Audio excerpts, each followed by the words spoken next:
For the last 2.5 years, I have worked at an organization called Creation Justice Ministries, and I'll talk a little bit more about our work.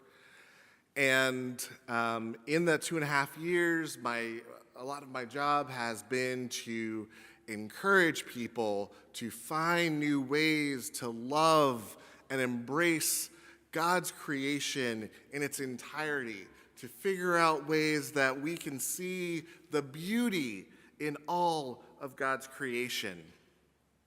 And in that same 2.5 years, the city of Baltimore, along with lots of the East Coast, has been infested with an organism called the spotted lanternfly. My wife, you can see this probably.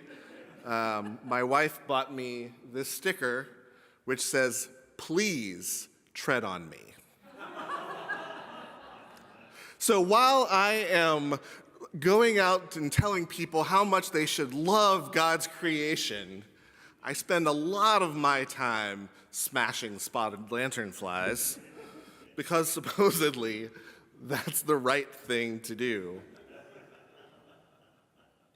It just kind of brings home to me how often it feels like we are in a struggle with creation. So the passage that I just read is the theme passage for the season of creation. Did you all know that the season of creation started this week? Yeah, okay. When I mentioned the season of creation, it's about 70-30, 70% people looking at me like, and 30% who are like, yes, we celebrate the season of creation every year, enthusiastically. But the season of creation is a liturgical season celebrated all across the world, which started, I believe, in the early 90s with the Orthodox Church, setting aside time starting on September 2nd with a global day of prayer for creation, and ending on October 4th with the Feast of St. Francis. This is a time for us to renew our relationship with the Creator through our relationship with creation. And so this liturgical season has become something of a special season for my work.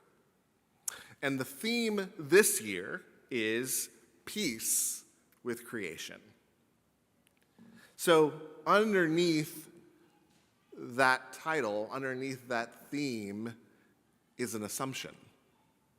The assumption is where I want to focus this morning.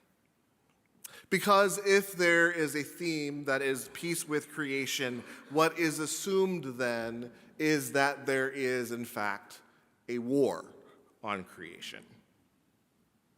And what does this war on creation look like?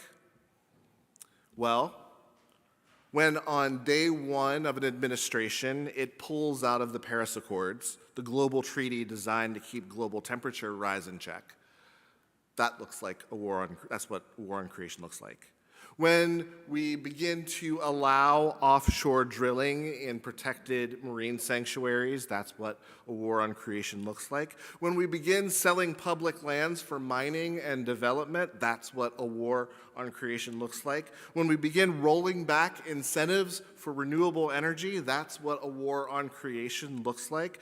When we begin having land policy made by former fossil fuel executives, that's what a war on creation looks like. When we start removing the term climate change from official documents and dismantling the departments whose sole purpose is to work on these problems, that's what a war on creation looks like. And I could go on and on and on. But as much as I would like to just continue throwing shade at the current administration, and I could, the war on creation did not start with Trump.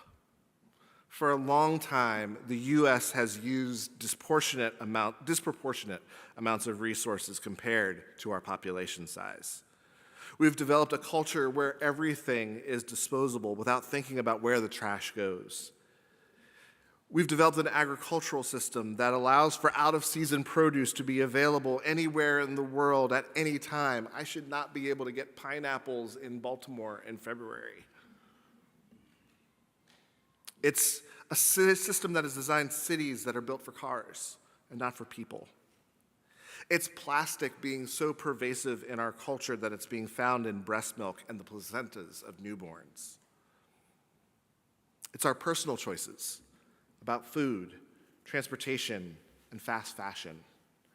Just by being born into this culture, we were drafted into a war on creation. And it is time for us to make peace.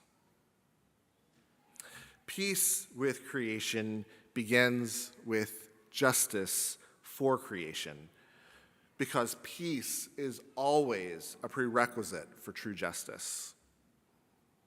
I was asked recently about the organization that I work for, what is creation justice?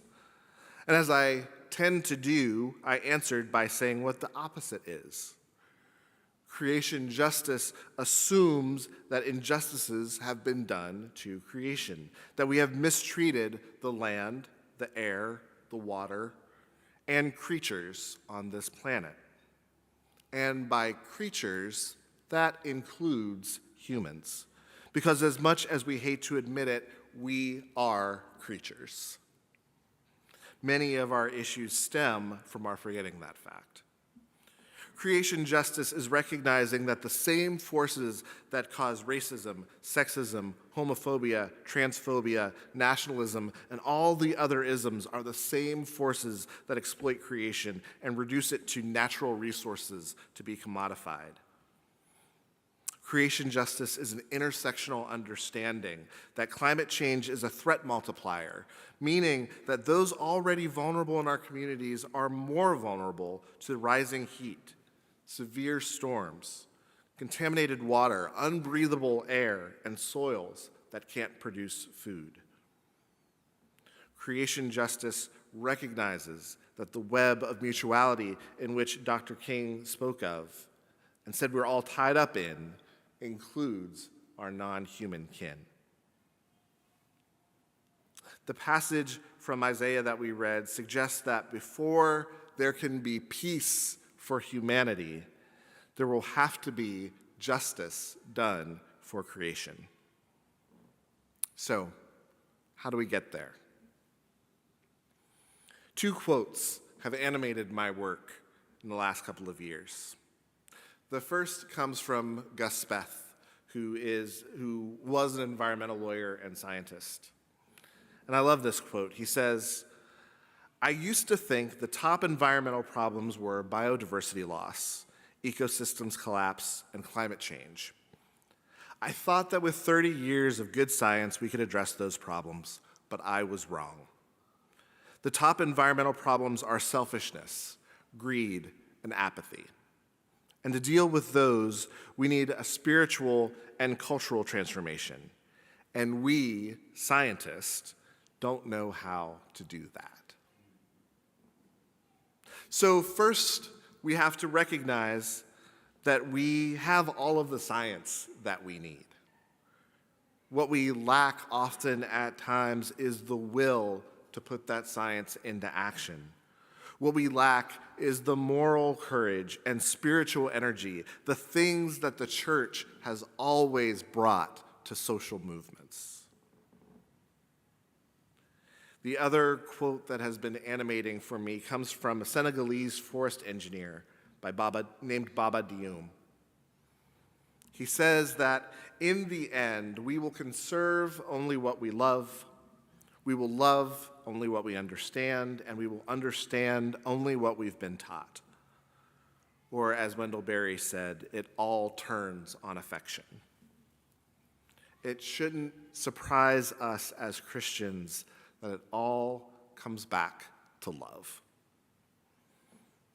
But what is required of us right now is that we hear Jesus' command to love our neighbor, and that we expand our definition of who is our neighbor. To be at peace with creation means loving our non-human neighbor, It means love of birds, fish, insects, yes, even spotted lanternflies, trees, flowers, soil, air, and water. It means recognizing ourselves as part of ecosystems, even in the heart of cities. And our expanded definition of neighbor means also loving our future neighbor. This week, I spoke to a group of college freshmen. They are, rightfully so, discouraged about the state of their world. And they were looking to me for answers, which felt like a huge mistake. And I told them that we need to begin to build the world we want to see, even if we don't live to see it. And that's a hard answer to hear, especially at that age when you think you're immortal, but it's true. I believe it's what we all need to hear. We have to cast a vision for the world that our children, grandchildren, and great-great-grandchildren will inherit. We have to live our lives now as good ancestors. When I am in environmental spaces, so often the voices of people of faith are missing. So often our voices are missing, because so often we have been the ones hostile towards the movement towards ecological justice. This season is a time to reassert that the earth is the Lord's and the fullness thereof, and that because of that, we have a responsibility to love all that God has made, to care for all that God has made, to share rightly all that God has made, to protect all that God has made. So I end today talking about another insect. I'm a gardener. I love to garden. And I discovered last year that there is a difference between fennel and bronze fennel. Fennel is a bulb that often ends up in culinary dishes. Bronze fennel is like dill, and it grows very tall.